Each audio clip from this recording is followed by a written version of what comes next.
We want to thank everyone in attendance this evening. Public comment is welcome. Anyone wishing to speak on any item of the standing committee agenda will do so when the item is up for discussion. You will have up to 3 minutes to state your comments. Please come forward to the microphone and you will be recognized. For accurate recording purposes, we ask all present to speak directly into a microphone. I would ask at this time, would the clerk please call roll? Roll call. Walters. Murguia. Here. Townsend. Here. Burrows. Here. McKiernan. Here.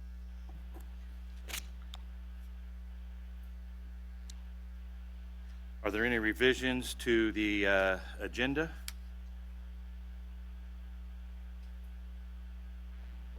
Not for the NCD.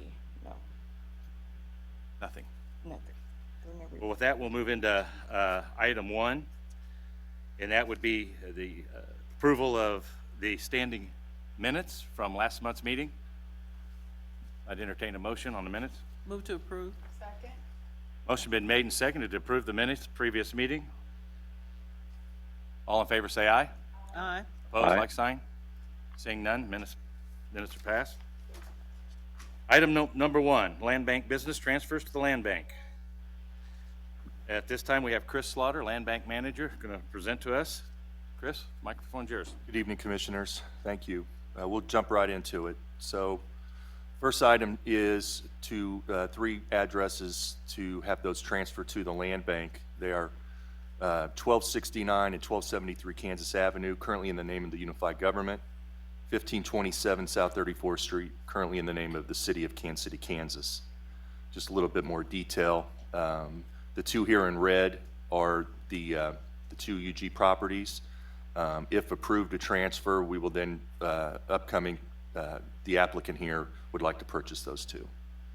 And then we also have here the, if I can get this to work, 1527 South 34th, and if that is approved also, then you'll have an application from this applicant. So that's the ask tonight, is to approve transferring these properties to the land bank. Any commissioners have any questions? Any comments? Mr. McKiernan? I would move to approve the transfers as submitted. Second. You've heard the motion in a second to approve the land bank as presented. Clerk will call the roll. Roll call. Murguia. Aye. Townsend. Aye. Burrows. Aye.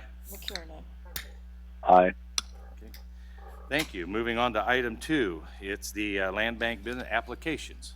Chris? Thank you, Commissioner.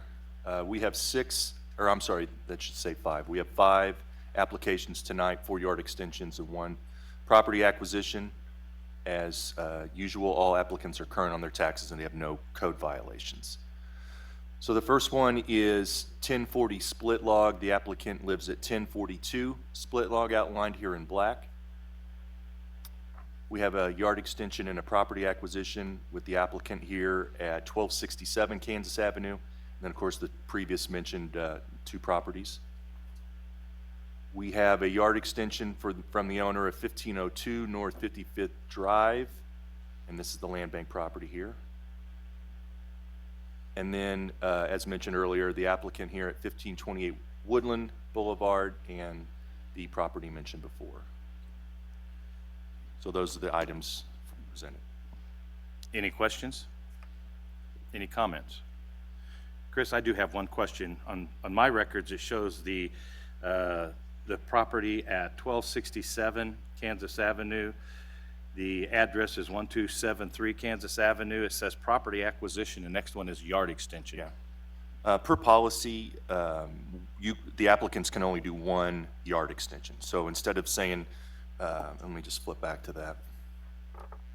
Instead of saying, I want, and let's say these were vacant too, I want all this as yard extension. We came up with a policy change a couple years ago that just said they would have to apply for 1 as a yard extension, and then the rest would have to be a property acquisition. Is there a difference in process on financials or anything like that? No, it's the same process. Great. Thank you for that. Any other questions? Commissioner Murguia? Chris, do you have a ground shot of the property on Woodland Boulevard? I do not. What was the address again? 1528?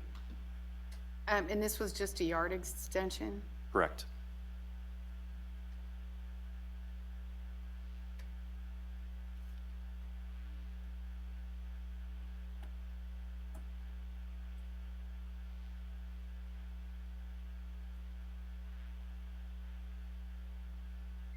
I just want to see where it is real quick. Oh. I know where this is. Okay, thank you. Thank you. I'd also like to see, do your depiction, the 1506 North 55th. I tried to Google it and it showed up as a little dot, something. Yeah, this is kind of where, it's between State and Parallel, and it's a close shot here, but it's really kind of just a windy drive. There's some heavily wooded areas over here to the east. There was some expressed interest in these two, but for this meeting, I wanted to see how this one went before we looked at possibly entertaining another application. So from there, where is the 1506 there? Is that the red? Yeah, it should be red. I don't know why this isn't working. That's the 1506? Yeah, that's the 1506, and there's the 1502. And there's nothing on it? Correct. Okay. Just as a general comment, though, I would, and I know I've mentioned this before, and it's in keeping with what we were trying to do with the Northeast Master Plan and others, and this committee has stated before that we'd like to see and know when we're voting on these if the applicants hold 5 or more properties. I'd like to see that on the applications that we're looking at from here on.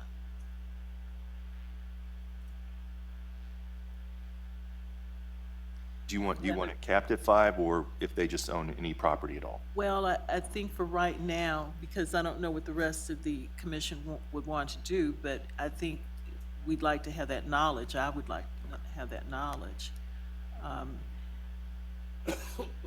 And whether or not the properties are owned by the individual, or if they cap out, if they're coming as some other entity, like an LLC or, This is an LLC, Right, and we do verify through the tax rolls that they are the owner, or that's who at least we have indicated on our tax rolls as the listed owner. right.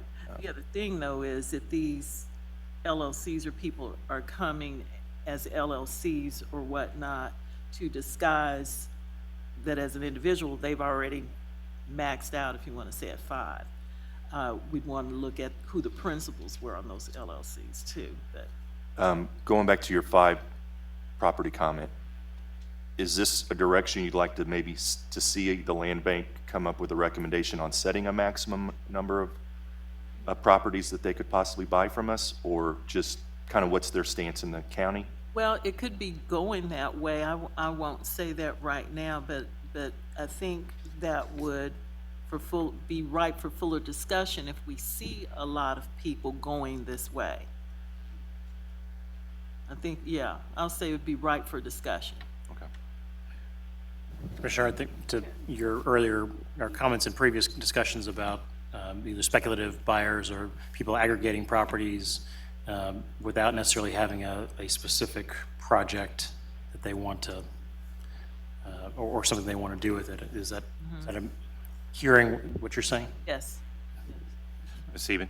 Yeah, I'm a little concerned because I believe you all just published a new way of handling things with the land bank leasing and not necessarily selling all of these. So I'm not sure exactly how this was supposed to have played out or if these came in prior to that change, but that was part of what we were supposed to be doing. So let me ask a question. I want to see if I can address Commissioner Townsend's request.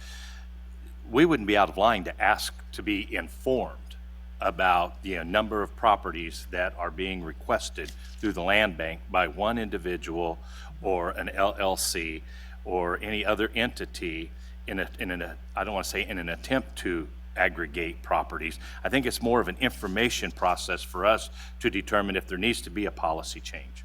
Would we be correct in allowing that to occur and requesting that of staff? If that's Yeah. information you'd like to start seeing, yeah, we'll definitely provide that. Yeah, that's definitely information I'd like to see. And I really wasn't talking about leasing. Here, we're talking about title changing hands. So those were the circumstances that I was interested in having that information about. And just for my information, if I may, someone that has let this property go back to the city because of delinquency or whatever charges they may have on the property, that forbids them for coming in and taking it out of the land bank as an LLC or a business entity along those parameters. We have guidelines in place for that. I mean, as long as we have access to that information, but yes, generally, if something comes to us from a tax sale, we've been contacted before, and our response is generally, you can't get it back. So, So is there ways maybe that someone could fall through the cracks and still obtain it? Probably. straw buyer. Yeah, something like that. Gotcha. Any other questions? Mr. McKiernan, any questions? No, I would move that these be accepted as submitted. There's been a motion. Is there a second? Second. Been a motion and a second. Did you have another comment, Just Mr.? point of clarification, accepted, we're not accepting these back. These are ones that sellers are seeking to purchase, right? These are applications? Correct. Okay, just so I'm clear. Any other clarification? Okay, there's been a motion and a second. Clerk, call roll, please. Roll call. Murgia, Aye. Townsend, Aye. Burrows, Aye. McKiernan. Aye. Okay, thank you. Item number 3 is the Land Bank Rehab Program. Again, Mr. Slaughter. Okay. This is for information only. Yes, correct. Thank you. Let's go through the numbers. This is, again, is a chart of the number of houses from the tax sale. We're looking to get 8. We just haven't received them yet, so I'll probably update that at the next meeting. Number of contractors keeps going up. We're at about 133. Number of houses in the rehab program is steadily going down. We're sitting at 79. And also, it's going in a decline as the houses with no offers, which we currently stand at 16. Our demos completed has gone up to 33. Houses recommended for demo has dropped to 11. The number of houses with rehab started is up to 48. And we only are down to 2 awaiting to close, and those also have outside activities tied to them, so that number's probably going to stay pretty current for a while. The completed rehabs has gone up to 34, and we'll show you the 4 latest ones that were completed. And then we don't have currently anything that has a court case or eviction involved. So the first house that's been completed since the last time we met was 2524 North 17th Street. And here's just some befores. Actually, it was a house that, compared to some of our current ones, is in pretty decent shape. Just a lot of trash, a lot of leftover, left behind stuff. Some shots down in the basement. So here's a picture of the how it looks now after completed here in the front. You can see quite a difference, and they opened it up a little bit. If you remember, there was kind of an archway and stuff. There's a shot of the kitchen. The owner was cleaning, and she's like, let me move. I'm like, just let me take the picture. They'll get the idea. So one of the bedrooms, the bath. This is a very small, I believe, 2-bedroom, 1-bath house. Some of the improvements made down to the basement. So we got this in tax sale 339. It was almost $2,000 in back taxes was the initial bid. The rehabber took 8.5 months. At the time we received it, it had an appraised value of $13,300. It's currently under contract for $79,000. Second one is here at 2816 North 21st Street. And again, excuse me, in some rough conditions.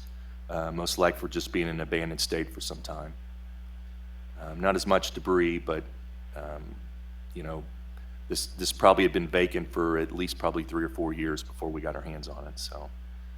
A lot of water damage you can see up in the ceiling. And again, just, we like to take some shots of, so if there's any improvements to HVAC and fuse box and stuff like that. So here's a picture of the front after completed. And again, everybody likes that open concept, so they did an excellent job with this one. Little shot of the bathroom and the kitchen. And again, some updates down in the bathroom, or I'm sorry, basement. A new HVAC. This one had a garage. As you can see, they did improve the outside of that. So this one was in tax sale 340 with almost $37,000 in back taxes, which would have been the initial bid. This took 10 months. The time we got it was appraised at a little, just a tad bit over $29,000, and it's currently being listed for just under $90,000. Next house is 341 North 14th Street. And this again was a very small house, a lot of water damage. Really weirded, or I don't know how to say it, but the interior, the way the rooms flowed and everything, it was all choppy and messed up. But again, just some more damage from being in a delinquent state. Some shots of the basement. Here's a picture of the finished house. As you can see, what used to be here, you know, on this picture used to be 2 separate rooms, so they opened it up a little bit. Improved the bathroom, obviously. Kitchen upgrade. This will be a child's bedroom. Again, some updated stuff in the basement. They poured a garage. There's now a fence here. I took this picture because when we got the house, this used to be a glass sliding door, so that's a major improvement on that. So this was part of a donation that we acquired back in 2017. Took the rehab 8 months to complete. The appraised value is about $10,500, and this house will be for the contractor's daughter's family. So again, they have a young one, and the daughter and her, I believe, fiance at the time. So. And then the last one we'll update here is 2512 North 34th Street. Probably not some original art there, but a lot of clutter. You know, this is what I would say is pretty common once we get them, of what these houses look like. Again, some more shots of the befores downstairs in the basement. So this is a picture of the finished result. Again, open concept. The rehabber did an awesome job with this. Updated bathroom, another shot of the kitchen. Again, this is kind of looking, this shot here is looking into towards where one of the bedrooms are. They redid the steps, bathroom upstairs, and then in just a couple shots, or I'm sorry, that was a shot of one of the bedrooms upstairs. New improved down in the basement with all the mechanicals, and they added a new deck on that one too. So this was again tax sale 339 for about $4,500 minimum bid. Took the rehabber 5 months. Was appraised at $22,000 plus. He says he's going to list it for $140,000. I really hope he can get that, but it's still a vast improvement for what we have. So that's the rehab update for tonight, and pretty much wraps up my presentation unless there's any questions. Any questions? Commissioner Townsend? Thank you. Great job on the program again, and to the contractors. On 2 of the 4 that you showed, they've been spoken for, so to say. The one at 2816 North 21st and 2512 North 34th, have dates been set for open houses on those yet? Generally, I leave it up to the contractor if they want to do an open house, so they never indicated that they wanted to. So. Okay. All right. Thank you. Commissioner Murguia? Chris, can you get us an updated list of the demo list? What's next to be demoed? That we have listed for demo? I'm sure.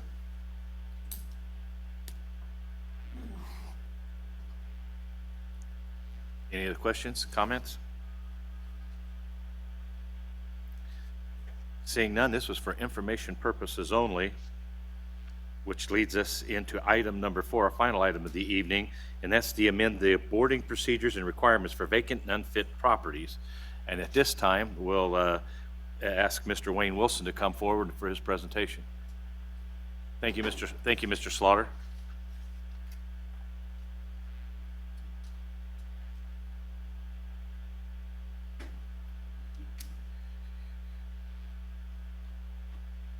Good evening.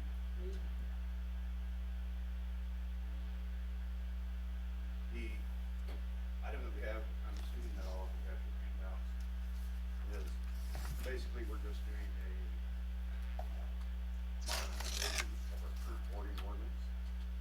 As it was before, the requirements for citizens. Turn your mic on. Yeah, Press the button. sorry. As it was before for the citizens boarding portion of it, they did not have the same criteria that we had. In the spring of 2018, boarding was picked up by Parks and Rec. Kristen takes care of that, getting the contractors now. So this is basically an ordinance to put all of the boarding requirements in line so that land bank, the boarding abatements, and what citizens have to do to board up a property are all similar across the board. The issue that we had with those, we'd go out and do a boarding abatement and then come back and have to do an update on that through the land bank or through our side, and it wouldn't be boarded correctly, so we'd have to pull that boarding off, put new boarding on. So it's going to reduce, I think, a lot of confusion and a lot of extra work between the citizens and the contractors, the public, and the UG employees that are working on that. One of the other things that's going to take place is with our boarding standards that we're currently using, we found that they're much less likely to allow people to get back into them. They're a much more rigid boarding standard. And this is also very similar to the ICC, International Code Council standard boarding that is carried out through most of the United States. So this should be a very simple conversion for us. We're going to send out notifications with all the boarding abatements that we send out so that they are aware of what the changes are going to be for anybody that's wanting to do a board up. So it should be pretty straightforward. Any questions? Comment? I do have one question. If someone wants to board up their property, they can contact you directly or the department directly, and you will send them a copy of the procedure that the department itself has to do the boarding. No, sir. Typically, if they want to board up their property, they come into our office and get a boarding permit. That's required for anyone to do a boarding. Once they get that boarding permit, they can go out and do it. They get the standards that they have to do it to. So they know at that point what is required to do that board up. Those boarding permits are good for 6 months. They have to renew it after that. They also have to state on that boarding permit what their intention is with the property. If they intend to fix it up, to sell it, what is taking place on that property. Can they request that we board the property and we be paid for that by them? They could. We would have to work that as a special case. It would be much more expensive for us to have them do it. We're hiring a contractor.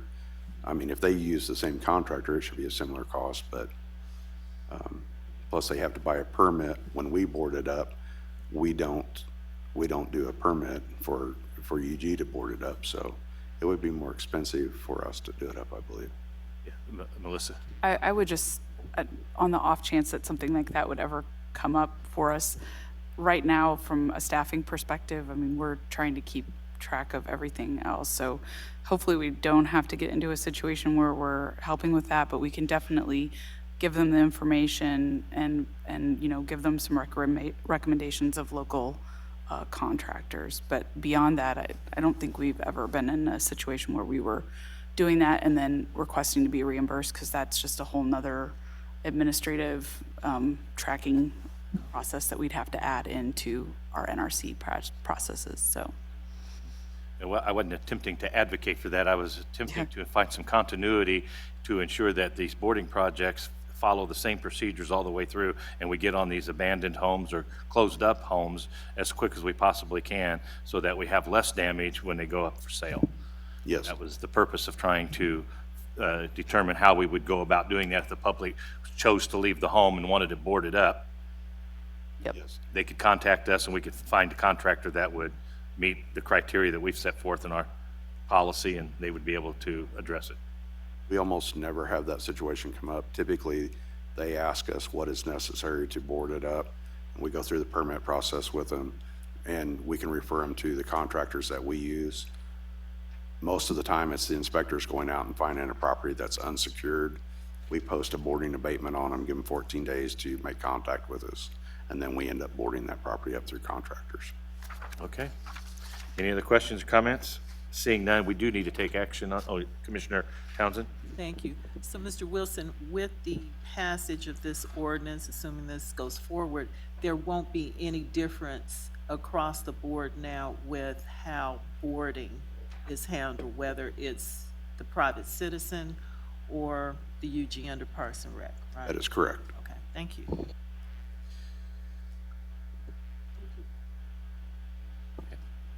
Move to approve. Second? Motion been made and second to approve the new policy.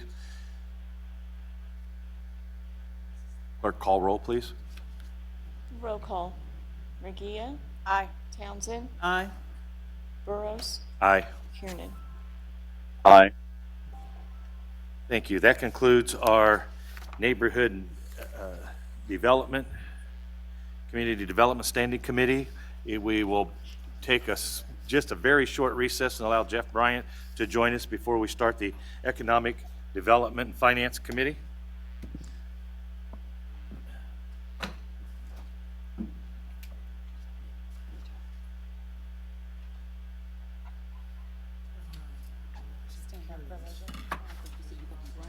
No, I have a bad back.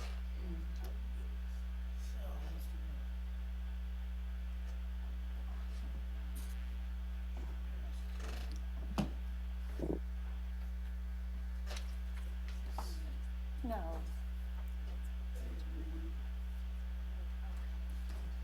It's been raining, so usually by this time I'm good, but it's better to see you. I am. So I'm gimping around.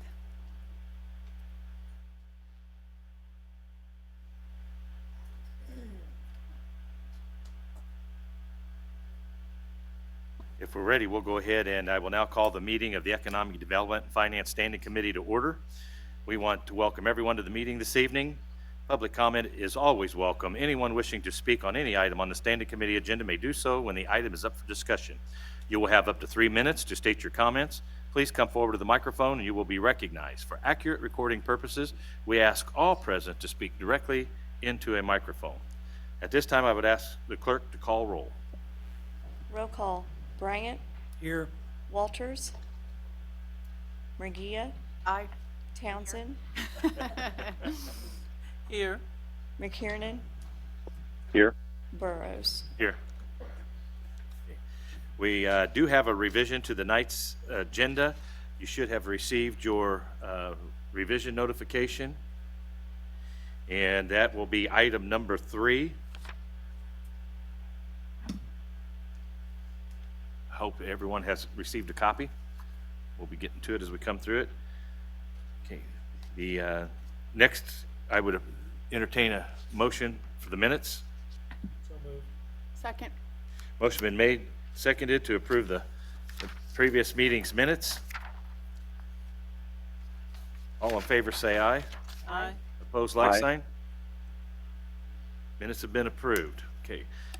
On the agenda this evening, we have 6 items on the agenda. Item 1 is the report on industrial revenue bond property tax projections, and for that presentation, we have Kathleen Von Atchen, our CFO. Kathleen? Good evening. Thank you, Representative Burrows. We and committee members. Tonight, we're presenting some information put together by my research manager, Mike Grimm, who's been with this UG for many years.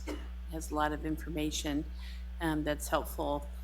We put this together in response to Doug Bach's request. He gave us some specific details of what he wanted to provide. It's the purpose of which is to show you the benefits and the advantages of our IRB program as a tax incentive for development, and how it looks after many years of it. So generally speaking, we're going to kind of walk you through a little bit what an industrial revenue bond is, which we often refer to as IRB. By definition, it is a development incentive tool, one of many, which allows a new project or redevelopment to utilize the value of newly created property tax to help offset some of the new investment costs. So the finance department is somewhat involved in this, but in reality, the IRB program is entirely managed by the Economic Development Department. Catherine's here next to me. So oftentimes when we issue IRBs, you'll see Catherine involved in that effort. But for the purposes of the data, Mike Grimm and I put the data together. So. The goal of an IRB is to improve the economic development and economic employment condition of the region by creating new jobs. And it's intended to help attract new companies to our community by providing them some diminished level of property tax payment over a certain term, which we'll talk about later on. Finally, it's a tool to allow property tax abatement. And it's also it's not only property tax abatement, but it also allows for the exemption of sales tax on building materials. Tonight's presentation will only talk about IRBs in the context of the property tax abatement. Okay. So generally, the provisions of an internal or an industrial revenue bond is that it is limited to 10 years. A cost and benefit analysis is required and must be given, and we must give notice to the school districts.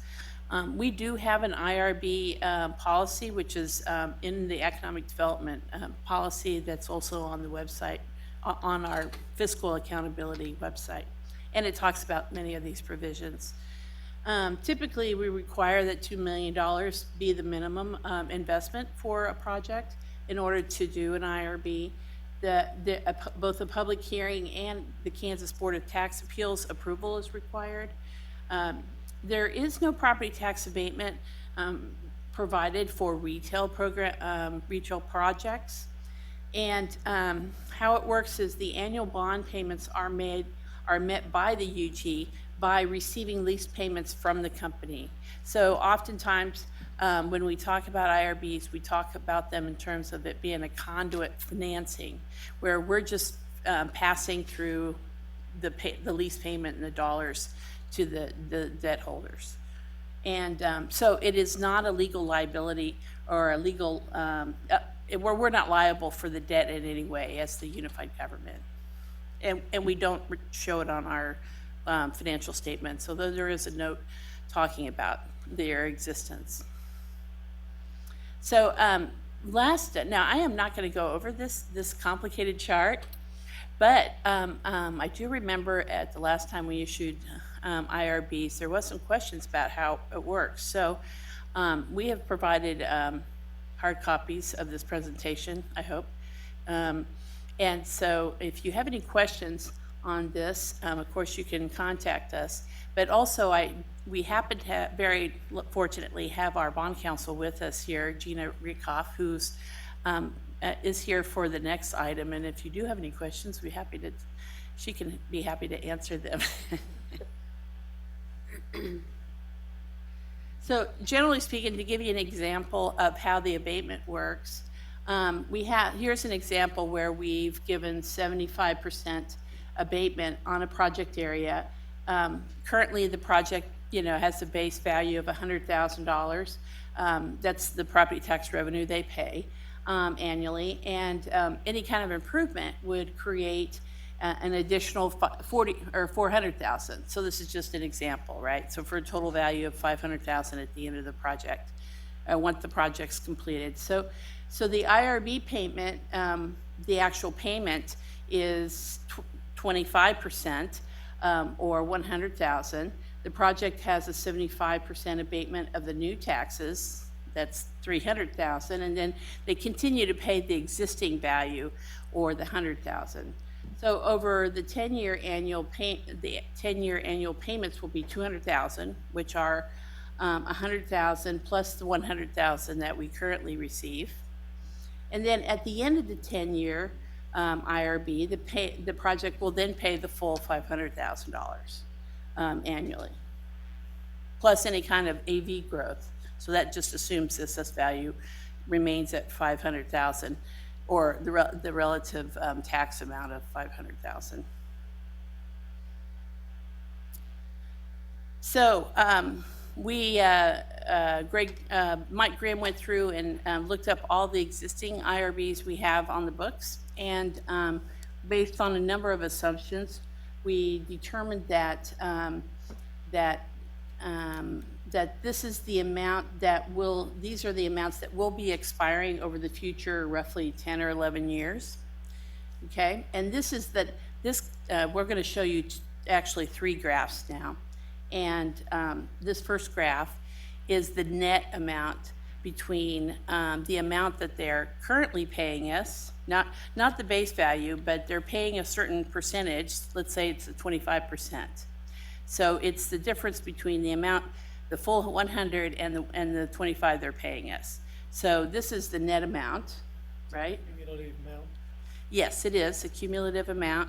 So we have a list of roughly 10 or 25, no, about 25 different companies, and it's just based on the year in which it ages out. That each IRB is about 10 years, and they age out at different years, and right. This graph is the amount. You see, it's now instead of 6 million, we're up to 10 million now. This is the amount in which this is how the graph looks for the full abatement period, full abatement, 100% abatement, assuming they aren't paying any now. And then this is a combination of the two, right?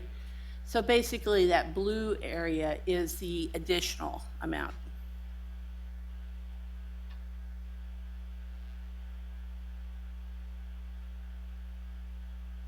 Okay?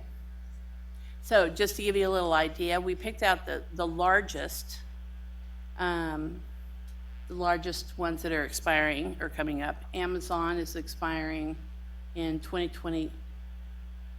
So the last scheduled IRB payment for Amazon is 2027.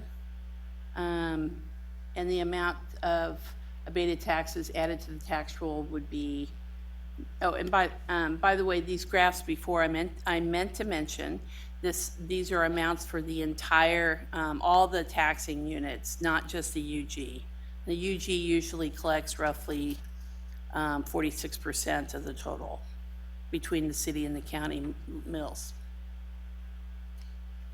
With the remaining 54% going to the school districts and the community college and all those other taxing entities. So these are some of the larger ones that are coming off the rolls or coming back on the rolls in the future. And that concludes my presentation. If you have any questions, I'm happy to answer them.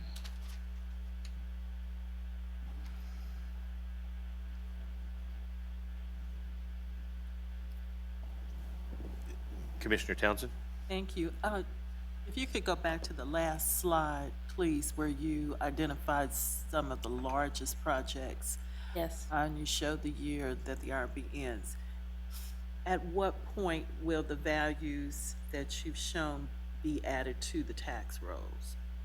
They would be added in the subsequent year that you have here, the 2028, for example. Yeah, and in our assumption with the graphs, we've assumed that they remain at the value in which the abatement is being given at the moment. We're not assuming any kind of additional value at the end of the term. So it's a very conservative approach.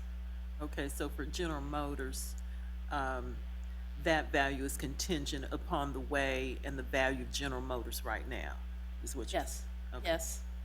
And is that amount or those amounts 1 year's worth of value to be added? Yes, that's the subsequent years year in which it would be added. So these are dollar amounts that we add to our long-term financial plan. So we're planning on those dollars coming in. You know, my long-term financial plan is actually 25 years. You only see the first 5 or 10 years, but we add in all these amounts in the term. Thank you. Any other commissioners have any questions or comments? Seeing none, does any member of the public wish to address this item? Seeing none, just to remind the committee, this is for information only. So with that, we'll move on to, thank you, Kathleen, appreciate it very much. Now we'll move on to item 2, which is the authorization to issue bonds to fund the downtown grocery project. Catherine Carter, I believe this is an issue that's been before this committee a few times in the past, so looking forward to your presentation this evening. I don't think you've ever seen anything about the downtown grocery store.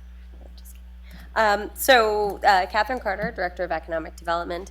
I always promise that you won't see me too much more about the grocery store, but really, I promise after this, hopefully won't see me too much more. So just to give you a little update on where we are, things are moving along miraculously, really quite according to schedule, so we're really excited about that. We're looking for the construction drawings to be completed next week, and then we'll move into construction bids and getting our guaranteed maximum price, which then will set us up for our new market tax credit closing the second week of July, and finally a groundbreaking at the end of July. So we're really excited that everything is moving according to plan. Tonight, we've got a couple items that are really focused on the process of financing for this project, as well as new market tax credits kind of rolled into that. So I have Gina Rykoff from Gilmore Bell, Chris Vukas from Sunflower Development, and of course Kathleen Van Atchen from the UG, who will all kind of assist in explaining how this is all working, and they're all assisting the UG through particularly the new market tax credit project. But the two items here, one is general obligation bonds that has to do with a loan that we're receiving from LISC, and then another is a grant as part of the new market tax credit structure. So I will. Yes, so as you know, there's a variety of financing sources coming in to pay for this $6 million project, and it's often referred to as the capital stack. So one of the pieces of the stack is basically what we have often referred to as a loan through LISC, from LISC. LISC is the Local Initiative Support Corporation, and rather than entering into a loan, in order for tax reasons, we actually need to issue, and for them to give LISC more assurance of our commitment to repay back the loan, we've decided to issue GO bonds that are a private placement. And Gina may touch on the purpose or the reason they are GO backed, but for the most part, it's because they're looking for some assurance from the UG that the loan repayment will be made. So the loan actually is only for a very small amount. It's $1.4 million. The interest rate that LISC has agreed to charge us, or that they've agreed to accept, is 3%, which is a very low rate for a loan. And we're doing the maturity for just 10 years. And so generally speaking, the interest or the loan payment, which is coming from the unified government's general resources, I think it works out to around $200 or $200,000 a year. Maybe that's probably on the high side, but it's not very much money. So over the course of the time, we'll be making that loan payment, and the optional repayment provisions include a prepayment without a penalty, so we can pay it early on or after August 1st of 2022. And the mandatory repayment, of course, is on the UG is required to prepay the bonds without penalty if the new market tax credits are not closing by roughly September 30th. That's just in case. So, we can issue the bonds, take out or effectively take out the loan with the list, but then if the financing falls apart, we just turn around and give the money back. Requirement to comply with certain provisions also that are related to the federal food, health food financing initiative. That's an initiative that LISC is involved in, and so we agreed to comply with those federal financing requirements.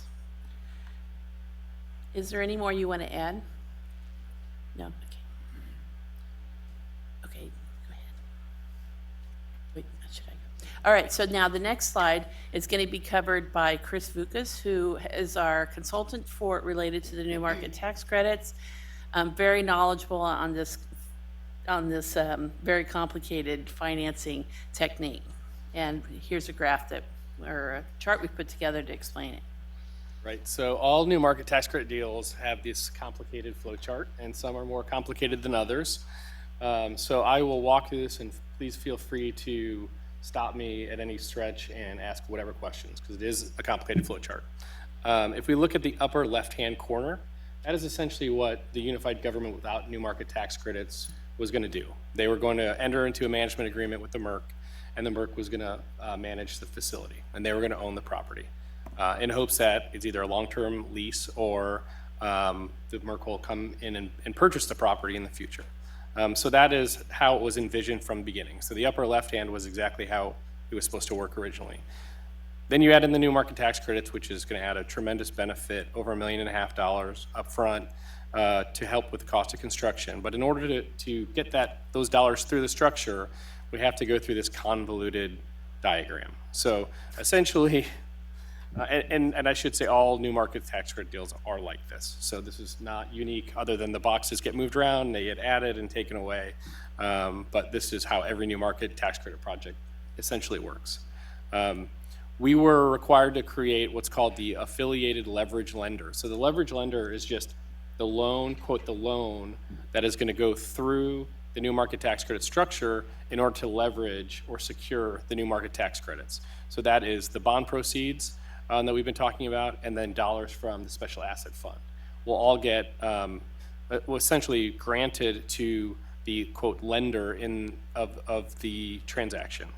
They will turn around and make a very low interest loan. It's required to be a loan per new market tax credit regulations at 1% over a 40-year amortization period into the investment fund. The new market tax credit investor will turn around, purchase those tax credits, and then they will fund their portion of the overall transaction into that investment fund. So all those funds get commingled, and let's just use for round numbers, let's say $6 million. All those dollars get commingled in the investment fund, and then the investment fund turns around and makes what's called a qualified equity investment into a community development entity or an awardee that has the new market tax credits.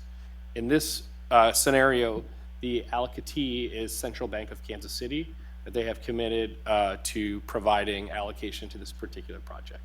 So they will sell the tax credits to the investor, receive the dollars at that CDE lender level, and then they will turn around and make two loans into the project.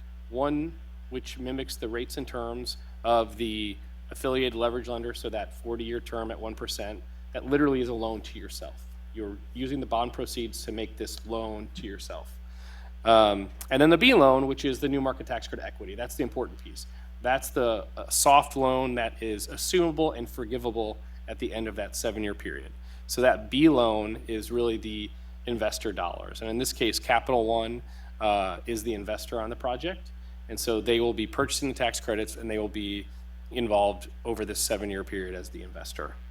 So all those funds get commingled, closing fees get taken out, and then all those funds can be used at permitting to begin construction. So there's no certification process like historic tax credits where you have to certify certain costs. It can be used for anything related to the grocery store. So it keeps it a little simple, even though it looks like a convoluted structure.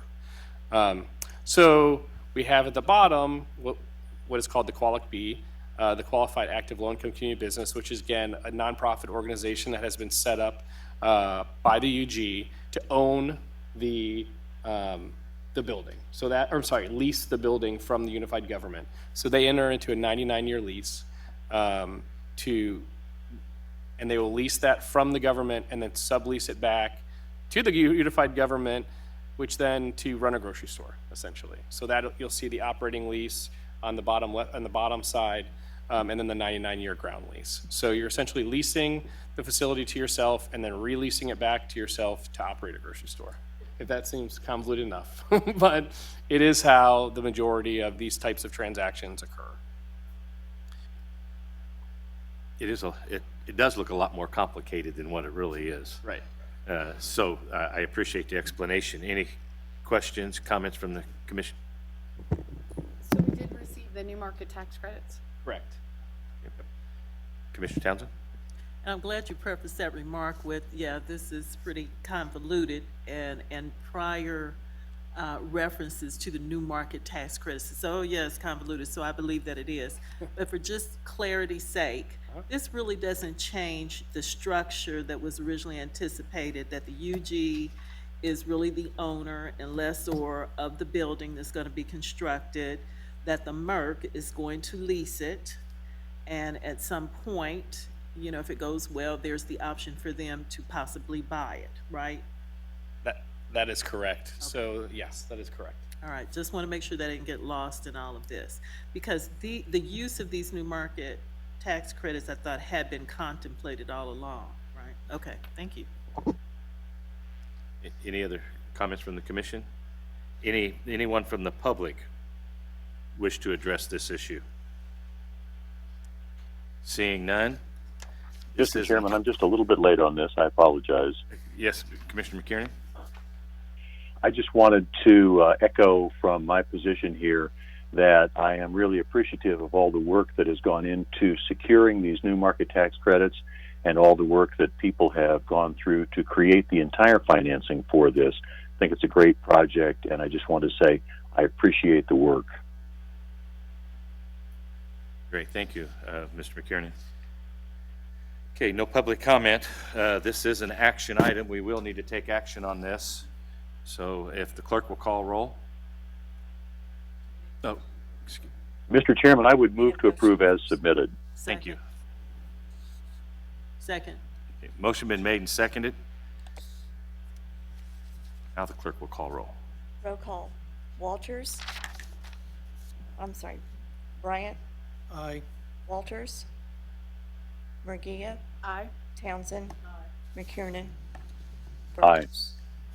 Burrows. Aye. And I'm pleased to see this item moving forward. We've had much discussion, and thank you, Catherine, for your commitment to ensure that this thing is moving forward. I think the community is really looking forward to the opportunity to see the groundbreaking on the new store.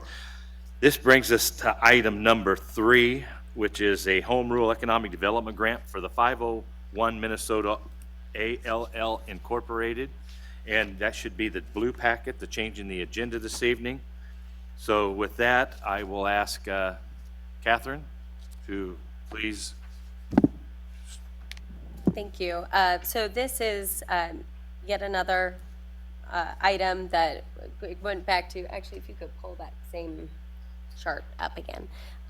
It all has to do with the new market structure, and we apologize for blue sheeting those attachments. We're wanting to make sure that we got you the most up to date, and it was a bit of a moving target until earlier last week. So I'm going to ask Gina Gilmore and Bell to explain this one.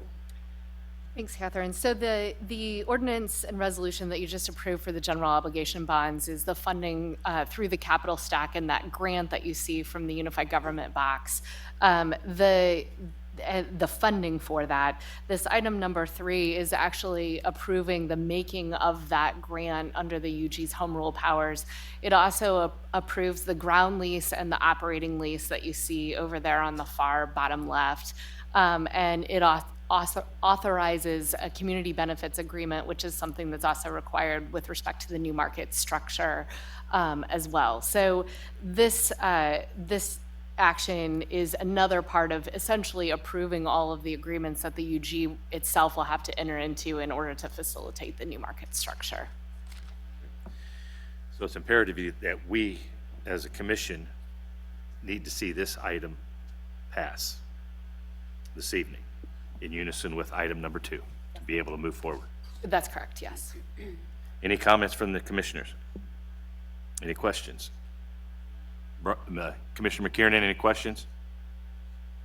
No, Mr. Chairman, I would just move that we accept this as submitted. Second. Okay. Motion been made and seconded. I do want to make comment that there's an opportunity for the public to address this issue if anyone from the public would like to come forward. Seeing none, I would now, we have a motion on the floor. So clerk will call roll, please. Roll call. Bryant? Aye. Murguia? Aye. Townsend? Aye. McKiernan? Aye. Burrows. Aye. Thank you, buddy. Congratulations on the grocery store, Catherine, and all your hard work. Appreciate it. Okay, this takes us to item number 4, the sale and lease of 834 Armstrong Avenue. This is the resolution authorizing the sale and lease of surplus property. At this time, we have, again, Catherine, you have the floor. So if you'll make your comments, please. Thank you.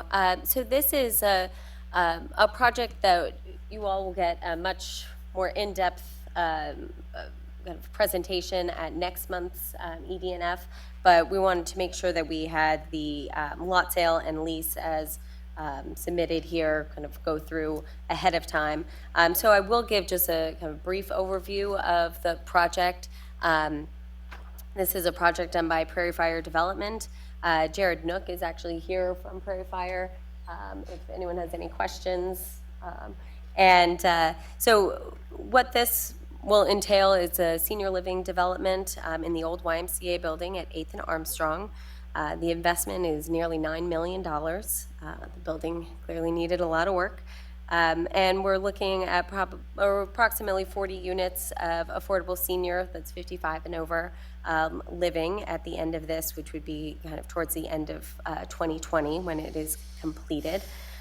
So like I mentioned, you'll have a much more in-depth kind of, presentation on the specific project. But for the moment, we wanted to go through, there's a number of different parcels and how the sale and lease of these, there's some interesting things that were in the deed with the Y and in items that have reverted back to us and all sorts of things. So I'm going to hand it over to Patrick Waters to explain. Thank you, Catherine. So currently, the YMCA of Greater Kansas City owns parcel B2 and B1, which is all one lot currently. So the proposal is that there is a reversionary clause in the deed that when we gave that parcel to the YMCA back in '96, that it would revert back to the unified government when they no longer used it for their purposes. So the proposal is that the YMCA will deed the parcel back to the unified government. The lot will be split in two, into parcel B2 and B1. Parcel B1 will be sold to the new Y-Lofts group for parking for their residents and owners. There will be a reversionary clause wherein if they do not develop the project within 3 years, we would get that back, just as extra incentive that they develop the project. Parcel B2 would be leased to Y-Lofts. They said that they do not technically need all that parking, though they could use it for overflow parking at this point. So what the proposal is, we would lease it to them. However, it will remain open to the public. So basically the Y-Lofts could use that for overflow parking. The public can continue to use that for parking. And then there will be a clause in that lease that the unified government can terminate the lease at any time if we see the need to use that parcel for other purposes. So that is the current plan for the parking lot. Any questions by the commissioners, from the commissioners? I do have a question. It's been brought to my attention that parcel B2, that there has been a curb removed or damaged on the back side of the property, which would allow an exit off of that end. Will that be repaired, restored, or do we know if that was part of the structure to keep it whole? If it was damaged, that does need to be repaired. Currently, it's owned by the YMCA, so we could get in touch with them, and because that's currently under their control. But then the new Y Lofts group would be responsible for maintenance going forward. So if that's something that's creating some type of code violation or an issue, then that will need to be remedied. So, if I may, the other question I have, will the parking lot be available 24/7?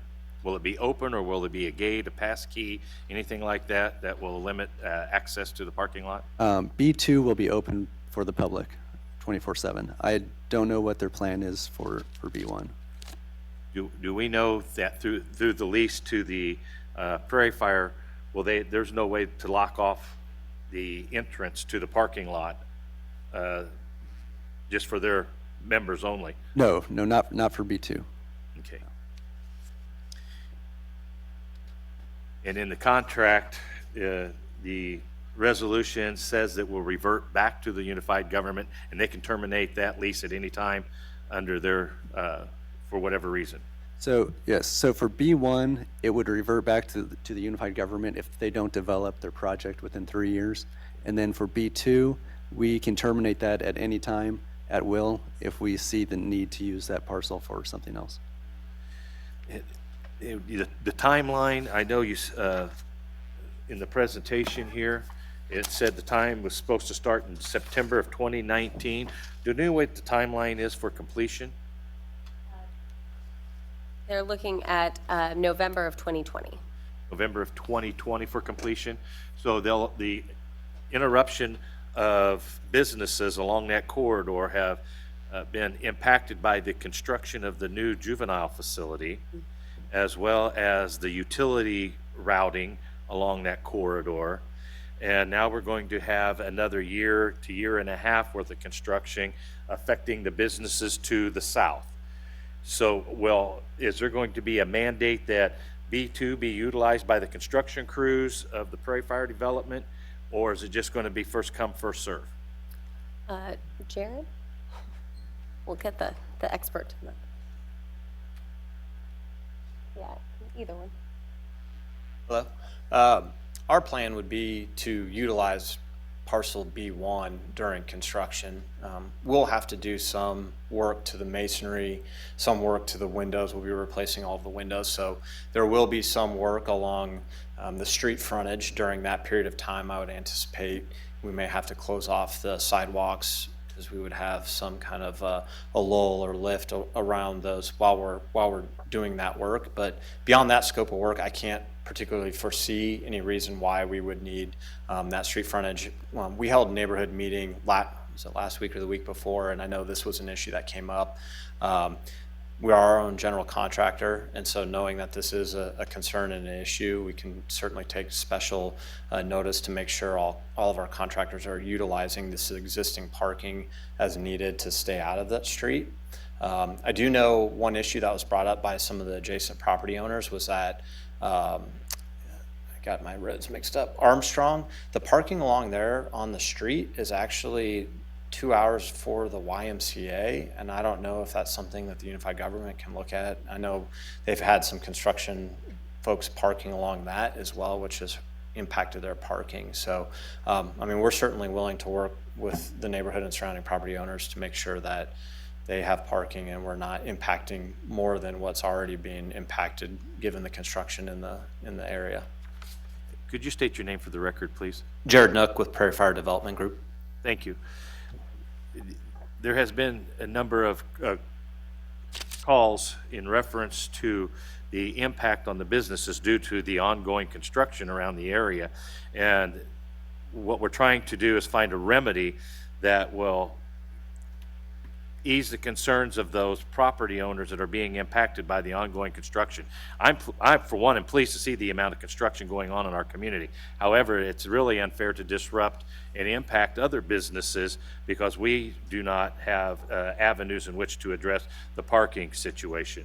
So I appreciate your willingness to allow the contractors to park in B1 and still leave B2 available, as well as the street frontage on Armstrong, I believe it is. Yeah, I mean, it's a fairly sizable lot. I mean, you know, ideally, we're not running into a situation where we're completely overflowing B1. We'll certainly do our best to make sure that construction personnel and materials and traffic is limited into that area so that parking can be maintained for the businesses around there, you know, with minimal disturbance. I am not aware of the parking conditions, the allowable times that was mentioned, about the 2 to 4 hours, but we may want to get some more information in reference to that to ensure that they're not violating that time. And if there's needs to be a change during construction, that we can possibly accommodate to ensure that we don't create hardship on the businesses to the south. Yeah, we can look into that. If it is, if that 2-hour parking limit was put in specifically for the Y and is no longer needed, that's certainly something we should look into. We're, Excuse me, Mr. Chairman? Also, Yes, Mr. McKiernan. No, I think I heard Alan was going to provide some additional information. I'll wait until he's finished. Okay, thank you. I was just going to say that we're undergoing a review of the parking in the downtown area and mapping out where we've got 2-hour zones, where we've got free or no restriction zones, where we've got paid lots. So we should, in the next several weeks, be able to provide a much more sort of detailed look at where parking is, and then be able to share that for projects like this and mitigate impacts for businesses and other users downtown. Great, thank you. Mr. McKiernan? Thank you, Mr. Chairman. I just want to say that I completely and fully support this project. I think it's phenomenal that we're going to get that building inhabited once again. So I support the sale of parcel A. I support the sale of parcel B1. I support the lease of parcel B2, but I have one question about B2. And before I ask that question, I really appreciate your questioning regarding the availability of B2 for public parking, both during and after the construction process. I think that's very important for the downtown. When we lease B2 to Prairie Fire, will they maintain the surface and make any repairs that are necessary to keep it in good operating order, or will that revert to us? Yes, Commissioner Kiernan, this is Patrick Waters. Prairie Fire would be responsible for maintenance. Fantastic, thank you. With that, I would move to approve as submitted. Mr. McKiernan, we do have a few more questions. If you could hold off on your motion for just a minute, please. Can do. Thank you. Commissioner Murguia? So is this a low-income tax credit project? It is a historic tax credit project, and I believe Yep, use LITEX as well, 4%. both. So it's low-income tax credit project out of Topeka? Yes, Where you're getting the tax credits? yes. And the owners are going to be of this property, Prairie Fire? Mhm. And where's Prairie Fire located? We're in Kansas City, Missouri. Does anybody with Prairie Fire live in Wyandotte County? No. What's your interest in Wyandotte County? Just think it's an interesting and good community to be a part of. There's a lot of really great development opportunity in the town, and we see good growth and future in the city. We're doing some other projects in Wyandotte County and downtown Kansas City, Kansas as well, and we've just developed a lot of really good relationships in town and want to continue to see momentum build, just like with the Merck earlier. We just think it's a good opportunity and want to continue to help develop town. You can't do this project without low-income tax credits and open it up to the entire fair market? We cannot. Do you know why that is? Well, right now we've been working on another project, and We've had some challenges to our market studies, just given the rents in the area. And so to come in and try to do a project with rents that would be needed to do this project conventionally would not be supported by a market study.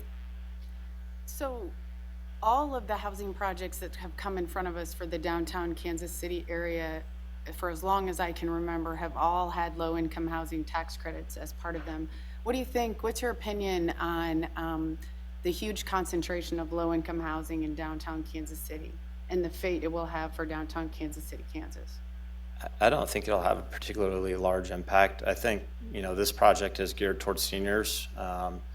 And as such, I think you'll start seeing some upcycling of additional housing, just like the land bank presentation earlier today.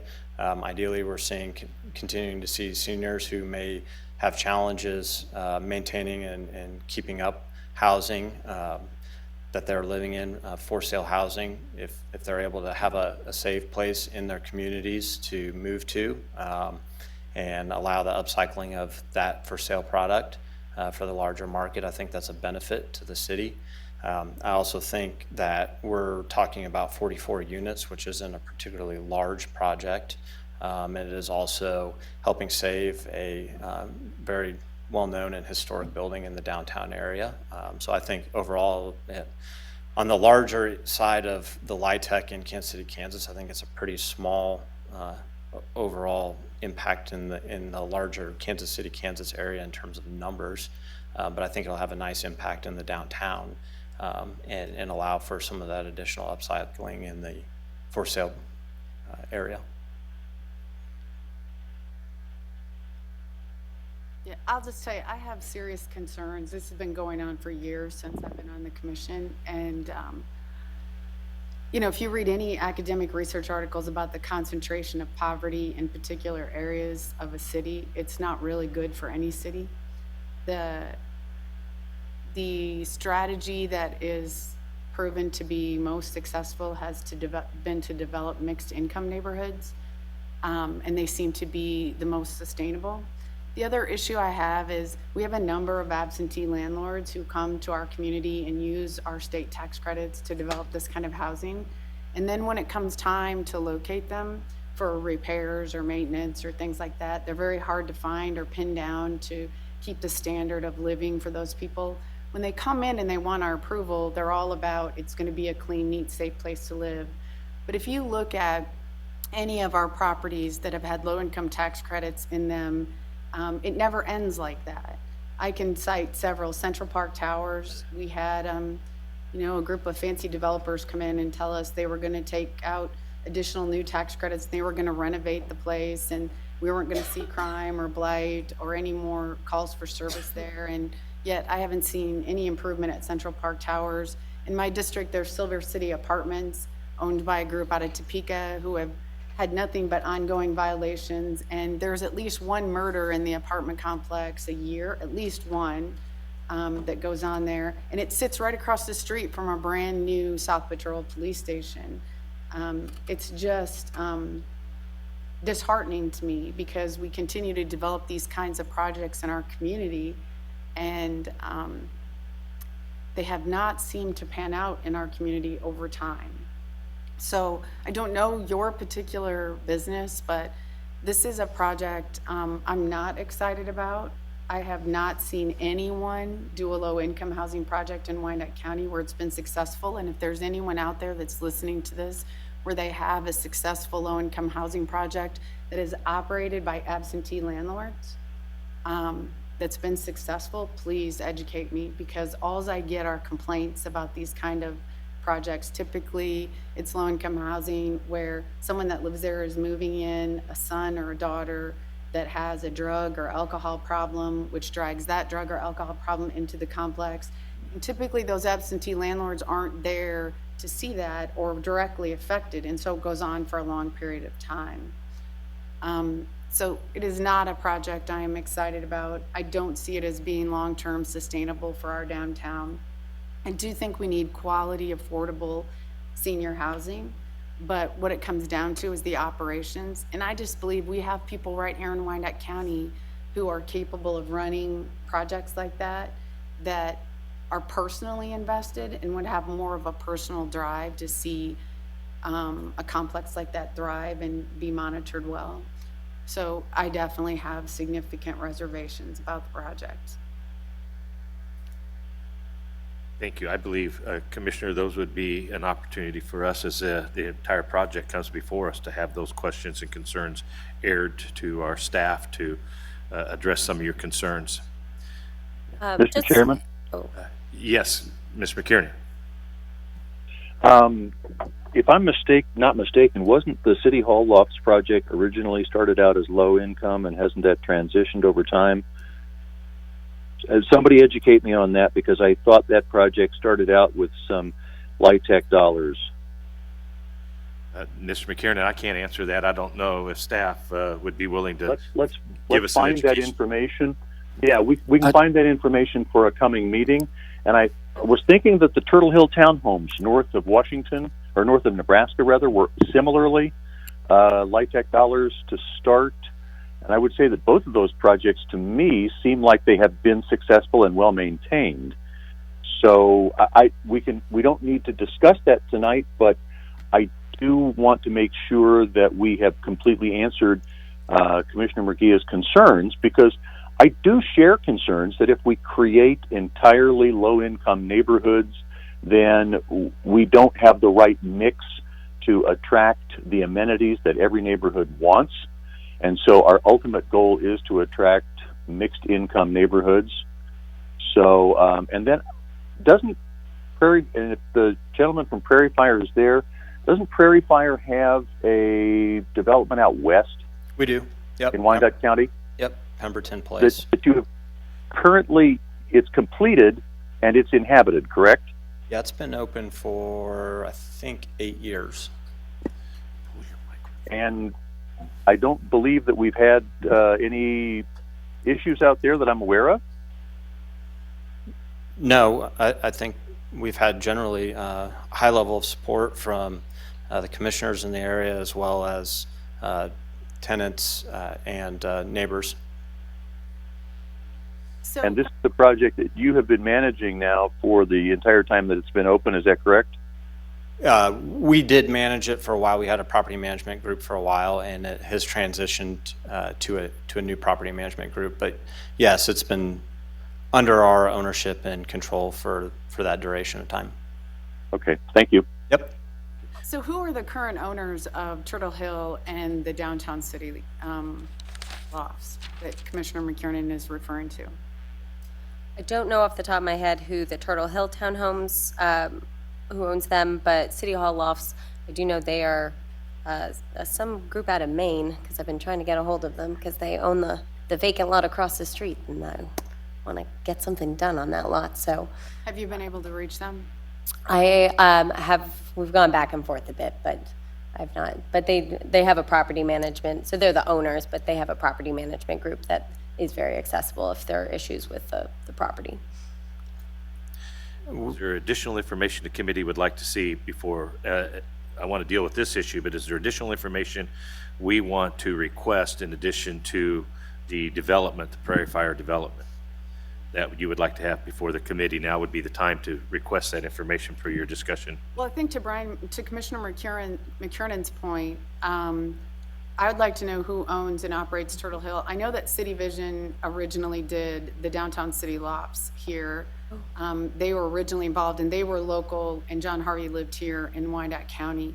I also know there's a time limit on tax credits, and that since you've already talked to trying to reach the group out of Maine, you can't, they're low-income housing for a period of years. It's either a 20 or 30-year term. So they're all still tax credit projects if they have tax credits in them. But I would like to know that information. I'd like to know who operates them. I'm not sure about this, but if I remember correctly, I also think Turtle Hill was started by a not-for-profit that was local right here in Wyandotte County. I want to say Reverend Sims, but I could be wrong on that, because I remember when that came forward. Again, you know, when you look at these kinds of deals, or when I look at them, I look at who is going to own and operate them. Are they invested in our community? Are they part of our community? Do they care beyond turning a development deal about our community? And I just think that that plays a big role in how well or how not well that particular entity is run. As I said, the development at Silver City Apartments, which is in the neighborhood in which I live in, those owners are located in Topeka. And that, the calls for service, the drain on our police department, the drain on our fire department, the drain on our special investigations unit, our gang unit, our drug unit, the drain on our community. It seems like every other related crime that takes place in Argentine has some sort of affiliation back to Silver City Apartments. I could go on and on. I've done a lot of investigation in that. So I just tell you that I am less likely to do business on low-income deals that require a lot of hand-holding with outsiders than I am with people that are locally invested within our community. We are also property owners in Wyandotte County, and we have other projects going on. And when I-70 is open, it's a 5-minute drive here. We spent a lot of time in Wyandotte County. We've spent a lot of time with neighborhood associations, CHWC, commissioners, local commissioners, and all the projects we've been working on. I think we certainly have been committed in everything we've done in this community. And I don't think any of the commissioners that we've worked with over the past couple of years would say that we are hard to get a hold of. We're always quick to answer questions, concerns, comments, take meetings. We've been very involved. So how many employees does Prairie Fire have? We have 8.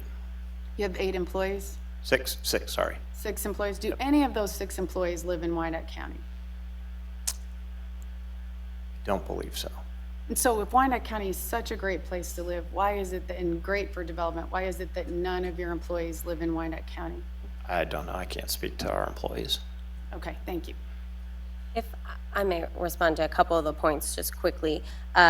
Just first of all, there is a big difference between public housing through HUD contracts and LIHTC. So one is, I mean, what we're talking about here is, I believe, 70% AMI, area median income, in this location. And for seniors, my guess is that probably 90% of seniors in Wyandotte County would be eligible to live in this building. Additionally, you know, I think Prairie Fire has been a really great partner. Their project over that they're working on now at the Boulevard Lofts that has its grand opening, or not grand opening, sorry, groundbreaking, this with the shovels, the groundbreaking on Friday. That's a mixed income, and I 100% agree that we need a much greater mix of incomes, especially in the downtown area. And one of the things that I really like about the Boulevard Lofts is that they're actually going to be helping us prove some of those rents. One of the issues we've had trying to attract people to come in with market rate is that there are no comps. And so then, similar to our issues with purchasing homes and getting construction loans, if there are no comps even for rental rates, your bank won't give you the loan to build that or construct it. So we're really looking forward to the fact that Boulevard Lofts should prove some rents. And then I have a number of different developers who are kind of waiting to see how that goes, and hopefully we can get some more market rate going soon downtown. I appreciate this discussion. I think we've got away from our subject just a little bit, so I do want to bring us back into focus in reference to the item before us, and that's the 834 Armstrong. I would just encourage us to put those questions in writings and submit them to staff as to the information we'll need moving forward. Thank you for your input. Commissioner Townsend, you have a comment. Well, I do have a question that goes back, as you say, to the issue before us, the lease or sale. I want to ask council if, or what is the type of reversionary interest? Shall revert back, the property shall revert back to the unified government if the senior housing facility is not completed within 3 years, but let's say it is completed well within that time. are there any other conditions under which these properties, and I guess we're talking about B1, or are we talking about B2 as well, that it would revert back to the unified government? Say, for instance, if it failed to function, which is ironic and given the comments we're talking about now. I hope not. I hope that it is successful because we do have a need, certainly in this community, for 55-plus housing. Right. Are there any other conditions under which this might revert back? No, it's the completion of construction, which would be usually evidenced by a certificate of occupancy or something like that. Okay, and that's it? Right. Okay, thank you. If I may, counsel, I see on the quitclaim deed, item 1, conditions of creating of reverter to grantor. Item 1 talks about the grantee covenants and agree to use, operate, and maintain the property for public parking purposes, including but not limited to parking for its employees, members, residents, visitors, and customers of merchants in the surrounding area. I would assume that is what we have an agreement with Prairie Fire to continue to have this space available for the businesses and the public in general. Correct. The deed that you see is actually the deed to the YMCA, but we will have similar language in our deed. Great. Any other questions from the commission? Any members of the public care to speak to this issue? Any members of the public? Seeing none. Mr. McKiernan, you have any comments? I do not. I'll make my earlier motion again. Thank you. There's been a motion to approve. Second. Motion been made into a second, and I would ask the clerk to call roll. Roll call Bryant, Aye. Regia, No. Townsend, Aye. McKiernan, Aye. Burrows. Aye.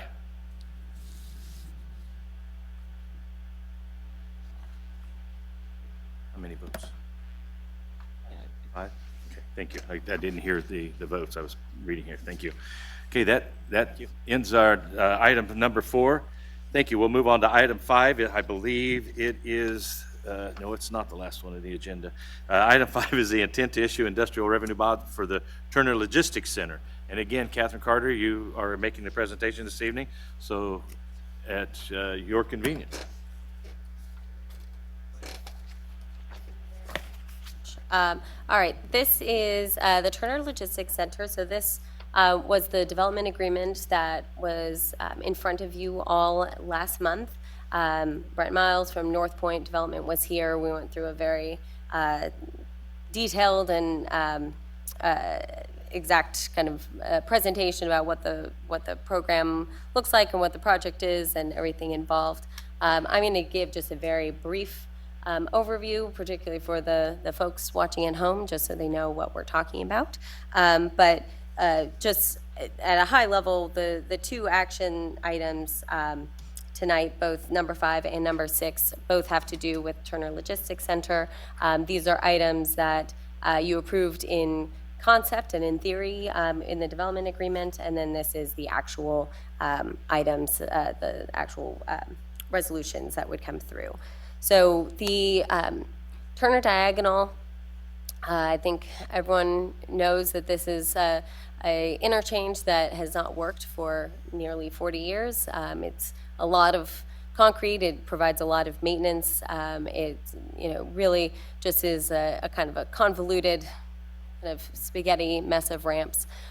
So we are really excited to have had the opportunity to announce a grant through the federal government, a build grant through the Federal Highway Administration, and we are partnering. That was $13.8 million, and we're partnering with KDOT and the KTA, as well as North Point Development is also putting in $1.5 million into getting this nice, new, very easy to work with interchange built.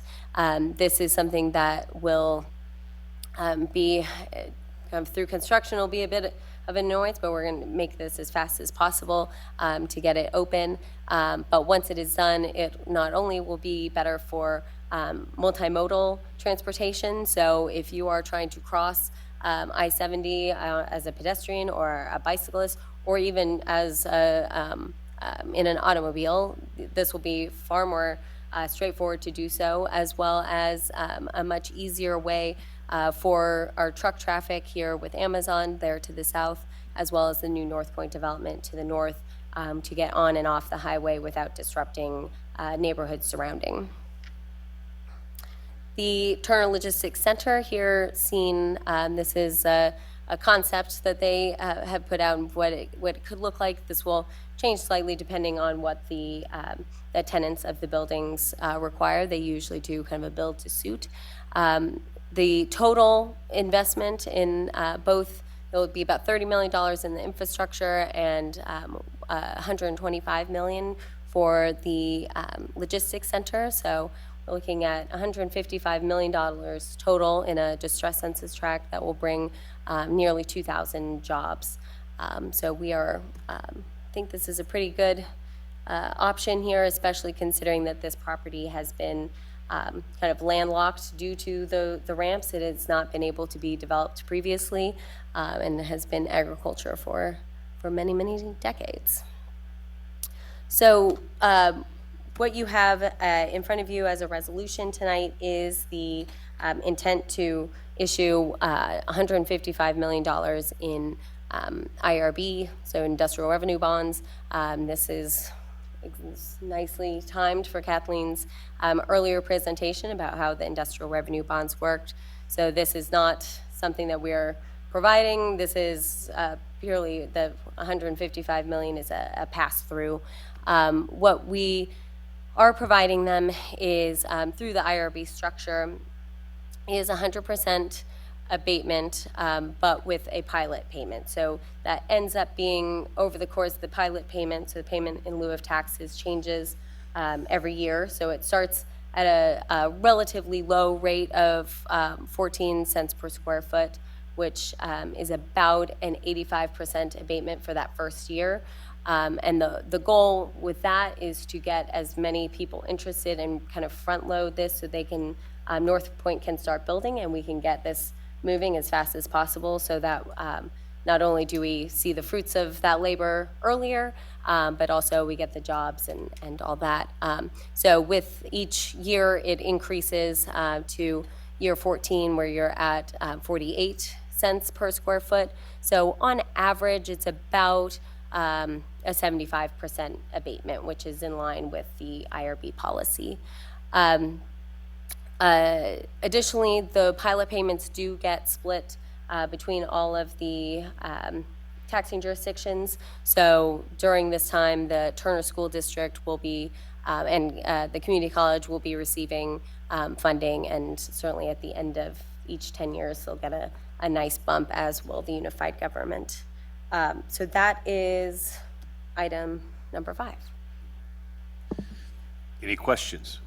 Mr. Bryant? Yeah, I just want clarification. I think I'm still a little fuzzy when we left. So on the pilot payments, the 14 cents per square foot per year, does that start at the end of construction of one of the buildings and goes 14 years per building? So, no, it does not. Great question. So each building is, so an IRB can only be 10 years. So we're looking at universal for all of the entire project. The first year is 14 and then it increases. So by the time they build their 7th or 8th building, if they're, in year 14, then, they're starting with the first year of paying 48 cents per square foot. Great question. Any other comments or questions from the commission? Any member of the public care to speak to address this item?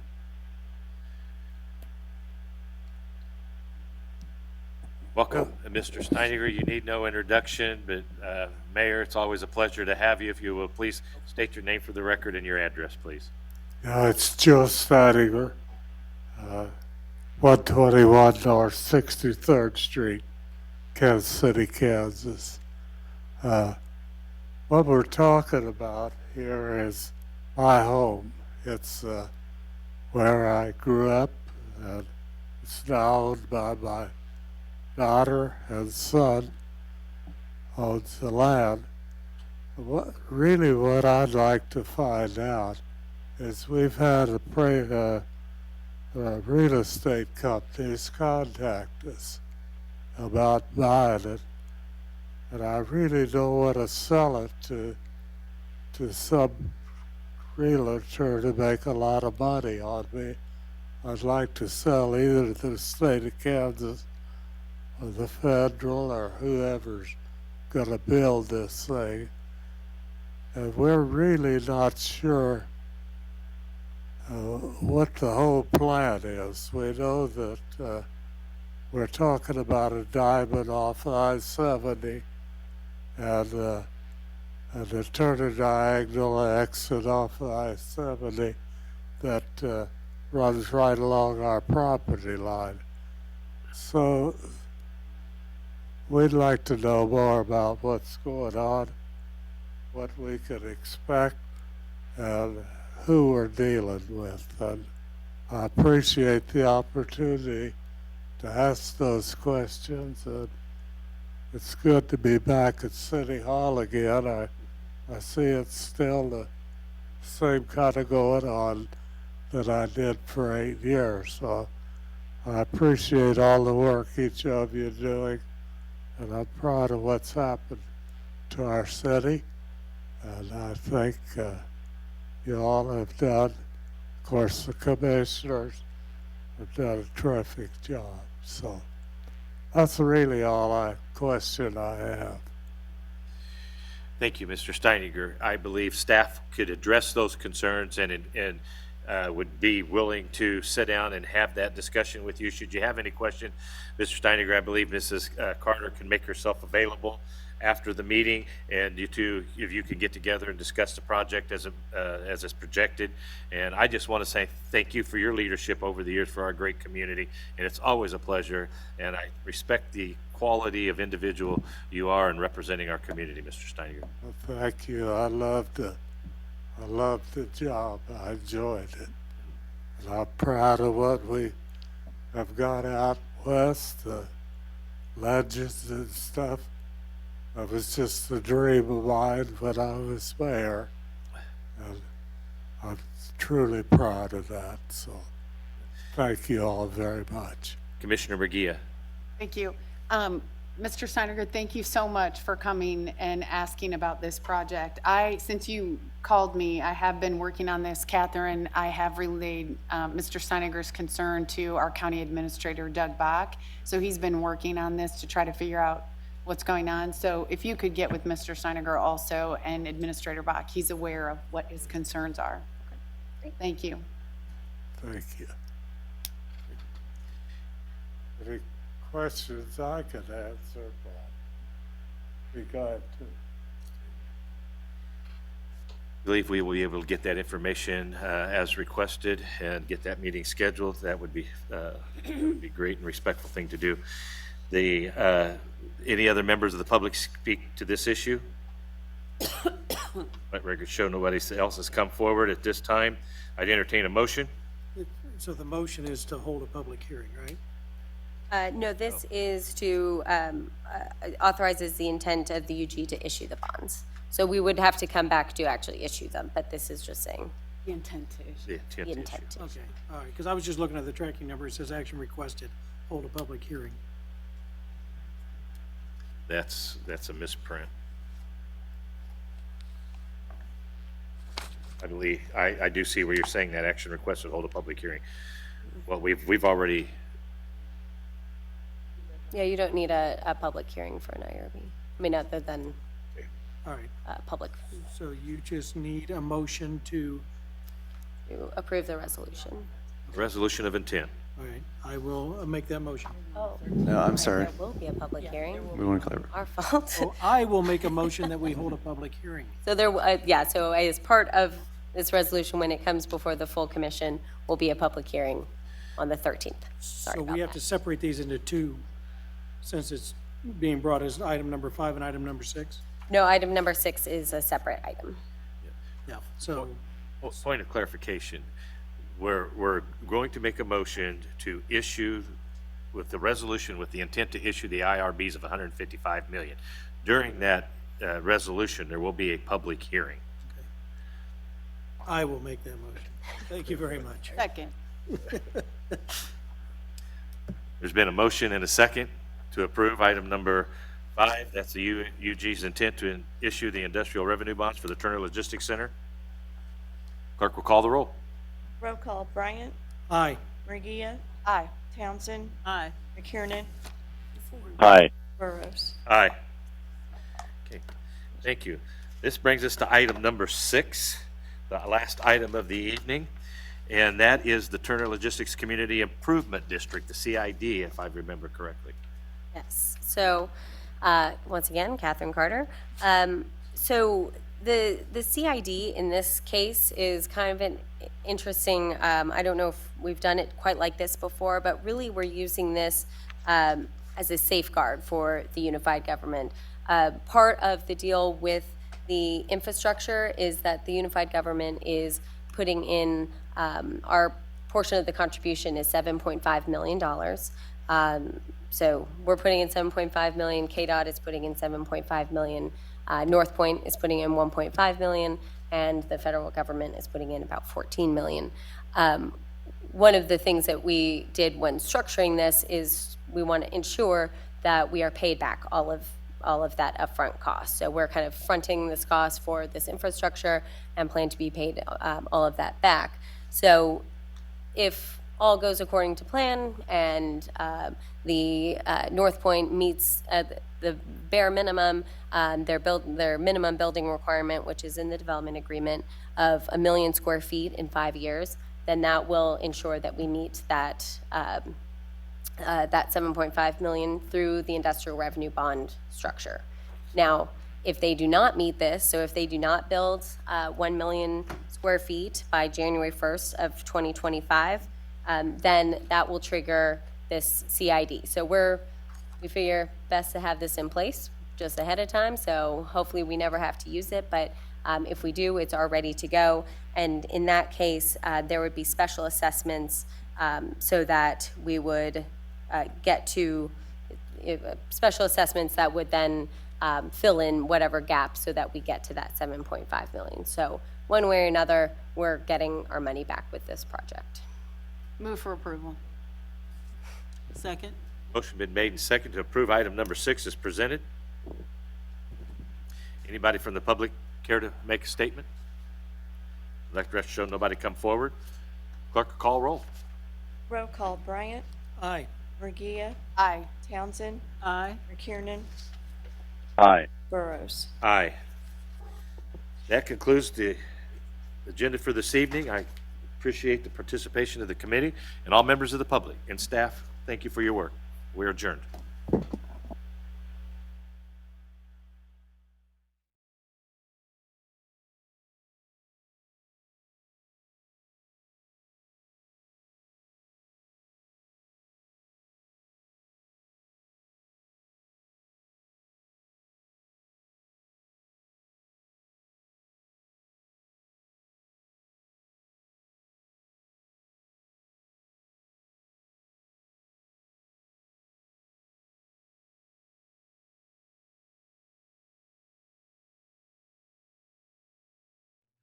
Or to confirm.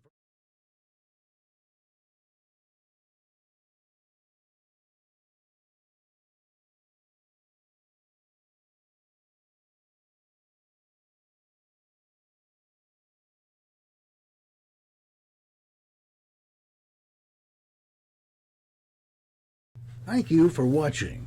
Remember, you can view meeting agendas and minutes online at wicokck.org. Or to confirm meeting dates and times, you can also call the Unified Government Clerk's Office at 913-573-5260.